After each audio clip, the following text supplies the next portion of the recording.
Okay, here we are with a video of RetroPie 3 RC1 release candidate 1. So if there aren't any significant issues with this one, I imagine that the final release of RetroPie 3 will be really similar to this. So it's got a few more tweaks, a few more changes from the beta version, beta 4, that came out on June 18th, so about a month ago. This is July 18th that RC1 has been released. And one of the main developers, Buzz, has made a lot of really good changes to this one, so it's pretty much there, I think, already for a final release pretty soon. Let's have a look at what's changed in RC1, and I'll try and cover all the main areas. Obviously, with every release there are a lot of changes behind the scenes, but quite often just sort of small tweaks, maybe typos and minor changes here and there. But I'll cover the sort of areas that you'll actually see a difference in.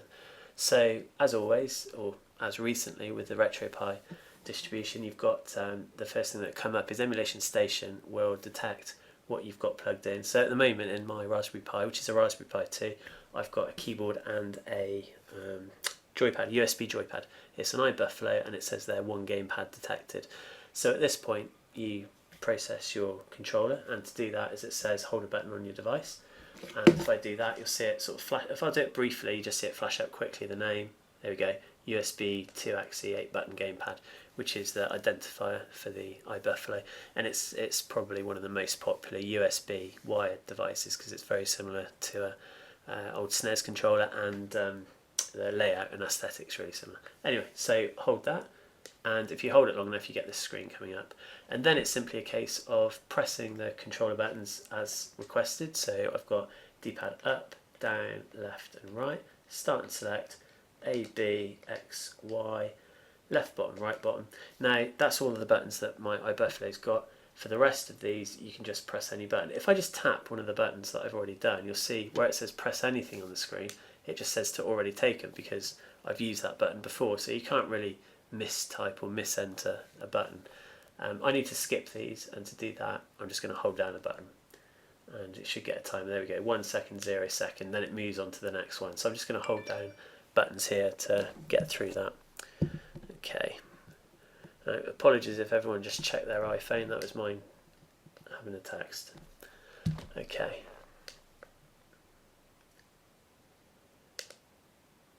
Right, just going to run down these, and you might have seen on the previous video, the one for beta 4, at the end of this it takes a short time to process all of the controllers, and that's one thing that's changed, and we'll see that in a minute.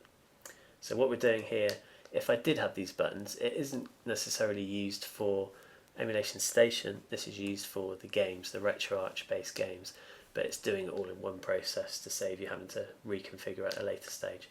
Okay, last one, hold down that and skip. Right, now it says OK, and the OK within EmulationStation is the A button. So if I press A, it will process. Now previously that took a good few seconds, even on a Raspberry Pi 2, to process because it's writing extra configuration files, controller files in the background for RetroArch, so it's doing a fair bit, but that's been improved and sped up. So now when I press A, it's not an awful long wait at all. There, it's pretty much straight in. Even on a Raspberry Pi 1, I think it's just a matter of a few seconds, so it's vastly reduced. So that's one of the changes that you can see there. I'm not going to go over all of the changes that there have been in beta 2, beta 3, beta 4. Check my other videos for that, the older videos on YouTube, and you'll see sort of how it's progressed and the various functions. This video is just going to focus on what's new in the RC1 release candidate 1. Again, that came out July 18th, so that's what we're looking at the moment. Okay, so in EmulationStation, really similar to before, it's got the default emulators, and because it's asked a lot, the reason the other emulators aren't appearing here is because there aren't any ROMs in those directories. As soon as you put a ROM in the appropriate ROM directory, so Mega Drive game ROM in that folder, it will then appear automatically in EmulationStation, and that's how you get the other emulators to appear. They're already installed in RetroPie, so you don't have to do any configuration, you just have to move the ROM file from where you've got it onto the RetroPie installation. Okay, so one of the key menus in this section here is RetroPie 1, and if I go into that selecting A, we've got options to access the configuration of RetroPie in this interface rather than using a terminal session with maybe a program like Putty, where you SSH to the device, you get the black screen, which I'll show in a minute to show some back-end details, but this is a more user-friendly front end for that purpose. So for example, if I choose, what's a good option here? RetroPie-Setup, that's a good choice to see. And one of the changes with Release Candidate 1 is that you get basic joypad control of these menus, and also the menu that you get as you start a game, where typically previously you'd press X or M to get the menu to say my default emulator for this system is. You can now control that with your joypad, so I should be able to show that here. If I choose RetroPie-Setup with A,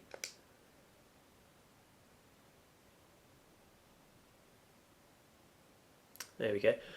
This is a minor change as well. It's nice saying, because I've literally, this Release Candidate 1, I've got that on my SD card by using the image that's provided on the Per-ROM website. I haven't built from binary or from source, I've just used the image, which is about 2 gig when it's expanded, written that to an SD card, and that's where I am. It's often the quickest and easiest way to get up and running, so that's pretty much always the approach that I do. So that's written here, and because I've done that and I haven't expanded the card, which is pretty much the first thing you should do to get all of your microSD space allocated, because I haven't done that, it's saying, well, I've only got about 488 meg, no, 92 meg. I should have at least 488 apparently. So because I don't have that, it's just saying, you sure you want to continue? But obviously this is just a demonstration, so I'm fine. But here's a good point where you can test out the joypad. Like I say, I've got an iBuffalo USB, and if I move to the right, it says no, yes. B would be, actually I think B swaps the option. So if I press B, oh, didn't want to do that, that kind of went in, ignore that. So if I go down, I've got up and down working quite happily. If I go into setup by selecting A, I get into the setup menu, and then I could auto start EmulationStation. I could choose the options here, or I could go back a menu, press cancel. There we go. And I thought if I press B, it would go back. Yeah, so B flips between OK and cancel, but then you can use left and right to do that anyway. But you can see you've got the basic control there. So if I press cancel with A and cancel again, it'll come out of that menu system and put me back into EmulationStation. So for quite a lot of changes, you don't need a keyboard there either. So again, it removes the need for extra devices. So that's a really good step forward as well. And it works quite happily. Up, down, left, right, select. You can control a lot of these. Obviously, some of the settings, they're going to need input from a keyboard, but by and large, you can probably bypass that. Okay, what other areas? What I'll do is fire up a ROM. Now, this is the stock install, so the best bet might be a port, and maybe I'll try Quake. And what I'll do is select the menu. Now, previously, when you start a ROM to tweak the emulator or system settings, you press X on the keyboard, but now you can use the joypad. Now this isn't the best example to use because it's not a kind of setup for RetroArch in the same way as the other ones are, but it's good enough for the example. So if I press A to start Quake, we'll quickly see at the top of the screen an option. Now it says you can press the A button on your joypad. So there we go. And now I press the A button and I've got into the menu without a keyboard, although I do have a keyboard attached if I wanted to use that. Again, up, down, quite happy, and I could select a different video mode for this option. So I've got the choice to use that keyboard there. I'm gonna hit cancel because I don't need to, but it's just so you can see these menus are now controllable by the joypad. So cancel that, and it should send me back to EmulationStation. Okay, I probably pressed the wrong button, but I can quit out of this because this is a RetroArch, and we configured the controls earlier. I can use the hotkeys that have been set up, like select and start. So I'm going to do that, select start, and it quit out of that and take me back to EmulationStation. And we'll have a quick look at the configuration file in a minute so you can see how that's worked. Okay, there's been a slight change to the spectrum side of things. So I think if we go back to RetroPie menu and go to the RetroPie-Setup, in the RetroPie-Setup there's a experimental emulation section, I'll say yes to that. Again, I'm using my joypad, so it's quite useful. There we go, experimental packages. Now if I go in here, I think we've got a new one for Spectrum, and I'm looking for I think it's ZEsarUX. I don't know how you pronounce that, but it should be there we go. So a new new Spectrum emulator. If you like emulating the Spectrum on the RetroPie-Setup, there's another option. You can just install that by pressing A, and that'll put files in the relevant place. I'm going to quit out of this, cancel and cancel. That's that bit. And whilst on previous versions there was an option to set RetroArch configurations on a per-ROM or per-game basis, there was a bit of a bug with that, which has now been fixed. So you can tweak your settings on a per-ROM basis. Some people might want to do that for MAME or arcade-based games, where there's quite often a regular difference in the resolution that the game are playing. For example, if you look at a cave shooter versus Street Fighter Alpha 3, the resolution that outputs in is vastly different, and you can't put a consistent overlay on that, but you could put one per game, so you get the nice down the side. You could have a sort of poster or logo of a particular game, and it could look really nice on each and every game. But the point is, you can set different settings per game, and I'll show you how you do that. If let's use an example. Again, I think ports is probably my best bet, because Quake and I think Doom is RetroArch based, but I use Quake, and I'll bring that menu up here, press A. X will work on the keyboard as well, but I'm using the joypad now. There we go. Edit custom RetroArch config for this ROM. So games that use RetroArch to emulate, when you get into the per system menu, if you like, or the pre-emulation menu, you can choose this as an option to edit custom. Now I'll go into that, select OK, and I've got a basic text editor. So I could say, I'm trying to think of a RetroArch configuration option. Maybe, I'm going to struggle now, I should have thought of one before, but you can have something like, let's say there was one called overlay underscore image. I mean, this isn't, I'll use the right keyboard and you'll see words come up. Let's try that again. Okay, there we go. Image underscore overlay equals, and I might have a path of apt retropie image.png. Now this is a bad example because image overlays isn't a valid RetroArch setting, but whatever you want to put there, you could have controller settings, you could have shader directories, you could have, trying to think what's useful on a per ROM basis, but whatever you'd want to drive just for that given game, not the system, you could put in here, and you can do it like this. So I'll leave that in there, I'll say OK to that. That's sort of bizarre setting, and to get to the OK button, if I press B, yeah, and then A on OK, that's saved, and I'll show you how that's appearing in the back end. Again, the ports Quake isn't the best example for this, but you'll see how that works. And I launch, and that's going to launch with that odd entry that I've just put in, but it doesn't, that's not going to make a difference here, but I'll show you the way it did. Okay, quit that. So that's holding down select, press start as the default exit emulator. You can also, let's just check, you can scroll quickly when you've got a lot of ROMs. There's a small change I think in the order of the scroll. So my shoulder buttons, if I press right it goes down, left it goes up, but I haven't really got enough to demonstrate that. Anyway, you can scroll quickly with the shoulder buttons, that's the point. And I suppose another key change actually in RetroPie, again this menu, personally I tend to take this menu out of the system just to make it look a bit more user friendly, and so people can't really screw up the installation. It's probably great for building the system to start with, but once I'm there I tend to take this out just to make it a bit more user friendly on an aesthetic basis. But there's some great options here, but I tend to get to them via SSH, but it's down to personal preference really. Now the key change is here, configure RetroArch, launch RetroArch GUI. RGUI stands for RetroArch GUI, so it's the graphical menu system to manage RetroArch, which is the front end for the libretro based emulators, which emulates most of the system, the Mega Drive, the SNES, the NES, the Master System, PC Engine, Neo, MAME, FBA, all sorts. So it's quite useful. But I'm not too sure the main drivers for use. I suppose an advantage of you getting to RGUI here is you can try out particular options without affecting your system-based configuration. So if I fire this up, you can see I go into an RGUI interface like this, and it just says here are the control mechanisms, press A to carry on, so I press A.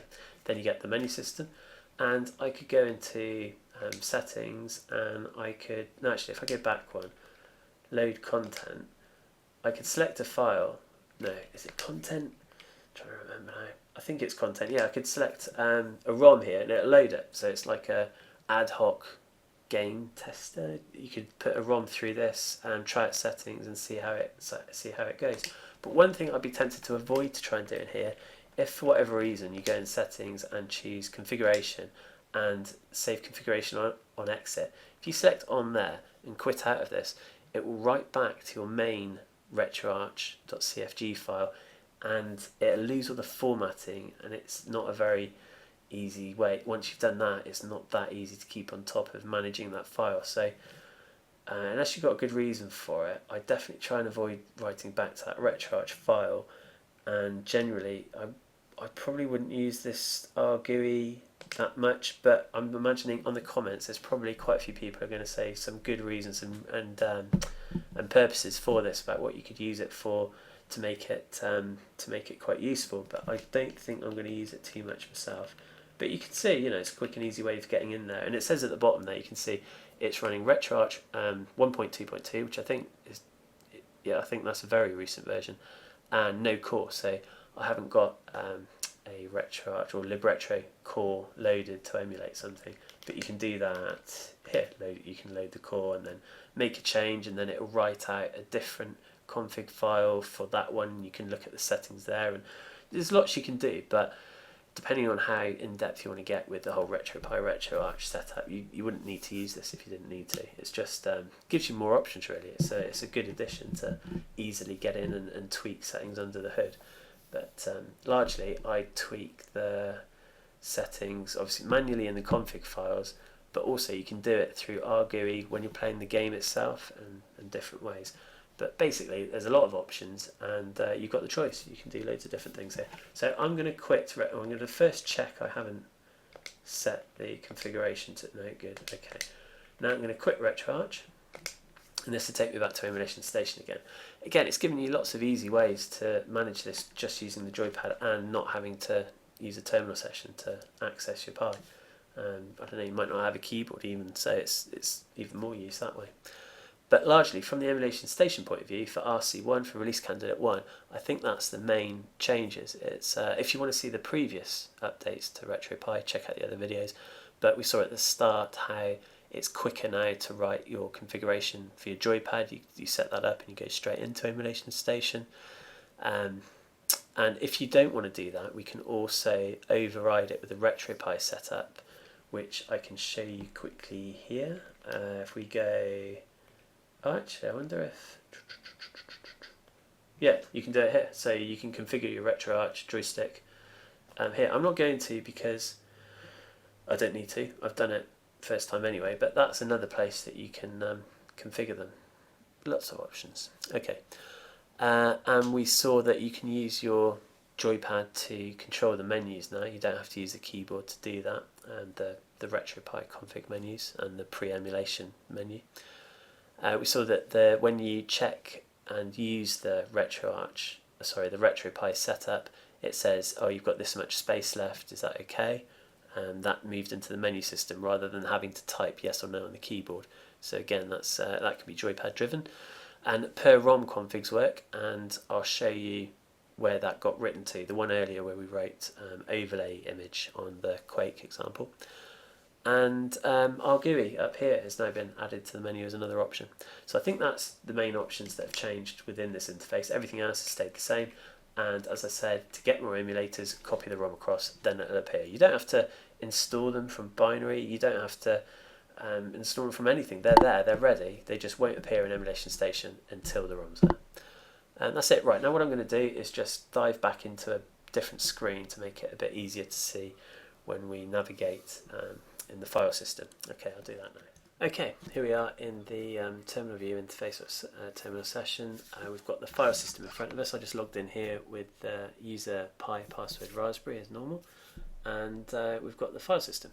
So one of the things that's changed recently, it's also changed in Beta 4, but it's still the same in RC1, is a new location for the controller files, and that was created when we loaded up EmulationStation, and it wrote these extra RetroArch based controller files. So you can get to there by changing the directory to, again, I've got quite a long lengthy video on the system configuration and paths and general setup, so I won't go over that. I'm just going to run through this. Obviously you can pause the video if you want to go slower, or check out these other videos.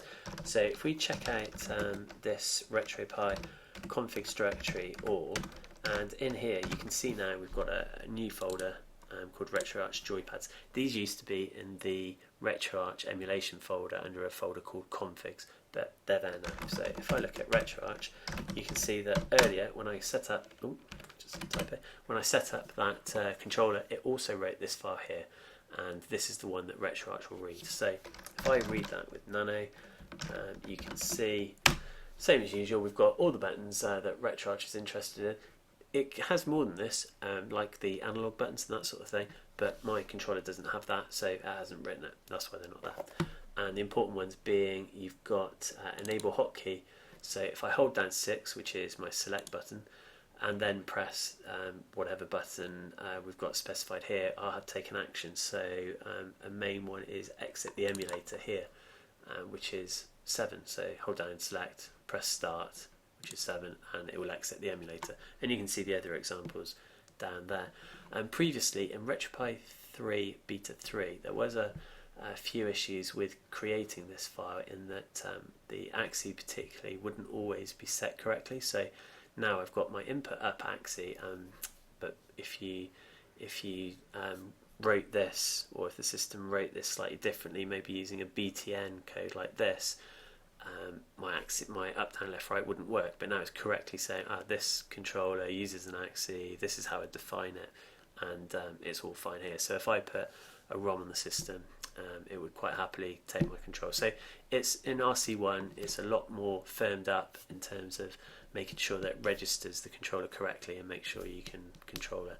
But if that initial registration when you open EmulationStation causes a problem for you in terms of the controller, maybe your D-pad doesn't work or a button's mapped the wrong way, you can always redo it using the RetroPie-Setup that we saw earlier, where it says register RetroArch joypad. So you can do it again that way, and that should be pretty accurate, but either way it should work. Okay, so that's the file that it's written, and that's the location of the configuration file. And also, I don't know if you noticed, but in the RetroPie-Setup script area, there is an option to put back all of the default controllers. The advantage of filling this directory with the defaults, it's slightly different, I put there. And the advantage of listing all of the defaults is when you put a new controller in, it would automatically know about it. But then the disadvantage is sometimes some of those control settings are very similar, and it could cause a conflict with them, and it'd be very difficult to debug where the problem is. So keeping it clean like this and just having the controller files, the configuration files that you need, is quite often easier. Okay, so let's take a quick look at the Spectrum setup. If we go back in the section here, and we want to stay in the configs, and we'll check out the ZEsarUX Spectrum. We saw the new experimental emulator, the what's the name, ZEsarUX. Anyway, however you pronounce that, that's there. But also the default's been changed. You can see which default has been set by looking at the emulators.cfg file in the directory. So if I read that with nano again, I'll type that right. Emulate. Here we go. So you can see down here, default is LR fuse. When you see LR, that stands for libretro. The libretro core would be used by RetroArch frontend. So it's all using RetroArch configurations. You've got examples here, and there are other examples with other systems like GNGO for the Neo Geo, which isn't a RetroArch based emulator, so it would use a different configuration setup to the whole RetroArch.cfg files that you see everywhere. But at the moment, the default for ZX Spectrum is set to LR fuse, which is libretro fuse, and here is LR fuse on that line, and you can see this is the line that it uses to run it. So it runs RetroArch, passes it the core for fuse, and then adds a config, the config being, if I go back there, config added is config ZX Spectrum RetroArch.cfg, which is the RetroArch.cfg in this directory. And they themselves have got a small change. It's worth just noting that if I quit out of that, and for argument's sake, let's go in the Mega Drive folder, there is a Mega Drive based RetroArch emulator. Let's have a quick look at them in here. You can always see them in the emulators file. So the default with the Mega Drive is libretro Pico Drive, and you can see for the Mega Drive we've got libretro Pico Drive, libretro Genesis Plus GX, and dgen. So dgen isn't RetroArch based. You need to edit your configuration file for that, which is here, dgen RC. But anyway, going off the point there. Here we've got libretro Pico Drive, and that's run with this setup here, and you can see, although a lot of people will change this quite quickly to libretro Genesis Plus GX, that seems really popular, but that's by the by. This is what will be run, the libretro Pico Drive, and it runs RetroArch, and that processes the Pico Drive shared library, the libretro core for that, and it passes a configuration file in from opt RetroPie and configs Mega Drive RetroArch.cfg. So that's the first thing it does. So that is this file here. That's what it runs. So if we open that file, you can see it's very brief, but that's all it needs to be. You've got a line here, include. Now that hash, because it's not a space between it and it's an include, that doesn't mean ignore or comment out this line. It means include this file, and include means open this file, process it, then come back to this file. It's like just pulling in an external file. So at this point it will pull in the main RetroArch file for in this all directory, and the main RetroArch file has all the general settings. So for example, it might say that the button on the keyboard to choose the next shader is M, and that makes sense to have that for all the systems. So everything that isn't system specific you can put in here and it will always get read. This file is just for the Mega, in this example is just for the Mega Drive one. But the difference here, we've just got a small comment at the top, and you see it's a comment because you've got the hash and a space, so it's not going to process this. Settings made here will only override settings in the global RetroArch if placed above the include line. So for example, if you've got a line that sets the button, the key that brings the next shader in place, you must set it above the include. And the reason for that is as soon as RetroArch finds a value set, so whichever file says shader button is this button, that's the one that's set. If you say it afterwards, it won't override it, it will just keep the initial value, or at least it does in this include method. You can append a config, which does seem to overwrite, and the append config is where admittedly this is getting a bit convoluted and complicated, and you can ignore it all because largely it won't affect a lot of people. But the point is, when you set your settings in a RetroArch CFG, put it above the include line so it will set it first. Because it sets it first, that's what sticks. What's in the include won't overwrite it then. The difference being on a per-ROM basis, because the per-ROM element is brought in with an append config line, that does override, or at least in my test, that will override it. So you don't have to worry about what order you pull it in the append config, you just have to worry about the system based. Make your changes above the include line and they'll stick. Right, if you need any more details on that, watch the hour-long video where I talk about configs. It's not riveting. Not that this one's that riveting either, but it's shorter. So quit that. Now let's have a quick look at the per-ROM settings. We saw that earlier with the Quake, and it's not a new feature, but it now works, so it's sort of like a new feature. So I'm going to change directory to back where we were in the games. Bear with me. Now we've got Quake here. I'll quickly show you a fix actually that's gone in the Quake section. So if I edit that file, Quake sh, here we've got, it's a RetroArch based one, and you can see that the config it processes is configs quake RetroArch.cfg. Previous to this version, that said configs all RetroArch CFG, so no matter what changes you made in the Quake RetroArch CFG, it would never take effect because this line was set wrong. Obviously you can manually fix it, but now it's fixed properly. Yeah, so the point why we're here is for Quake we added a ROM specific RetroArch. I'm just thinking, I'm not sure that would have been the best example because I think it should have been written to this folder, and it's not. Hang on, bear with me, see if I can see it somewhere.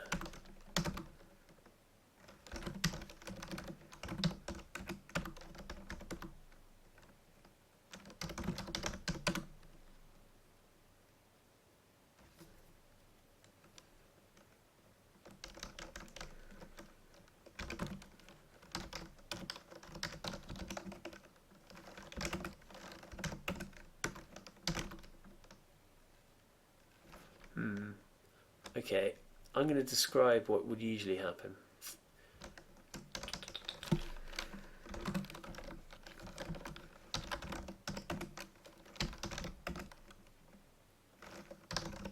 Right, normally you go, let's say we're in the Mega Drive folder. Now in here you'd have all your ROMs. I haven't copied any across. One might be called Sonic the Hedgehog, and when we did that line where we said overlay image equals, that would be created in a cf.cfg file and it would be automatically appended. So in here you would see a file called, let's say it's called, say you've got a file called sonic.md is the ROM name. I think they're often called bin actually for Mega Drive. So sonic.bin, you'd have that listed here, and along with that you would also see sonic.bin.cfg. That would be created when you did that RetroArch, the ROM specific RetroArch file, so it would write this as well. And in that file, if I edited this file, it would say, so you'd edit it like this, sonic.bin, and then there'd be a CFG version like that. In here, it would say emulator, no, what did we type? Overlay, underscore image equals, blah, blah, blah, blah, blah. So it would just be here. And you could obviously manually edit that as well. And whenever you ran that ROM, because here it would say, right, well that's the ROM name, I'll look for anything with a CFG after it, it'll append that, and it'll add that to it. So you can have any sort of ROM specific settings that you want. And that's where it'll appear. If I quit out of that, it would appear in the ROM directory. And like I say, you can manually edit that, or you can do it through the kind of graphical interface where we did it earlier in EmulationStation. But it's often easier just to do it manually here, and that's where they'll appear. It's a really useful addition if you do want a game-specific configuration file. Sorry, I can't get a live example, but all that would say is the line that we typed earlier, so it's you're not really missing much. Okay, I think the last thing is just briefly, if we go back to if we go back here, you can see in libretro cores. So these are all the installed libretro cores for systems, and the one we're looking for is this one here. You've got libretro I made for all. That's a new version. It's got a few improvements. I haven't got the full list of the improvements, but it's geared more for the RetroPie environment, and it's an improved version. So if you haven't tried that out for a while, do it. The ROM set it uses is 0.37b5, as it did before, so no changes there. And I don't know if I let's go on there. Just I don't know if there's any. There's a README. Let's have a quick look at the README in case it's got detail. Oh, that's quite brief. No. Trust me, it's new, it's improved, so feel free to give that one a go. And I think that's largely all of the changes in RC1. Everything else is still there that's been there before. It's just built on and improved from the Beta 4 version.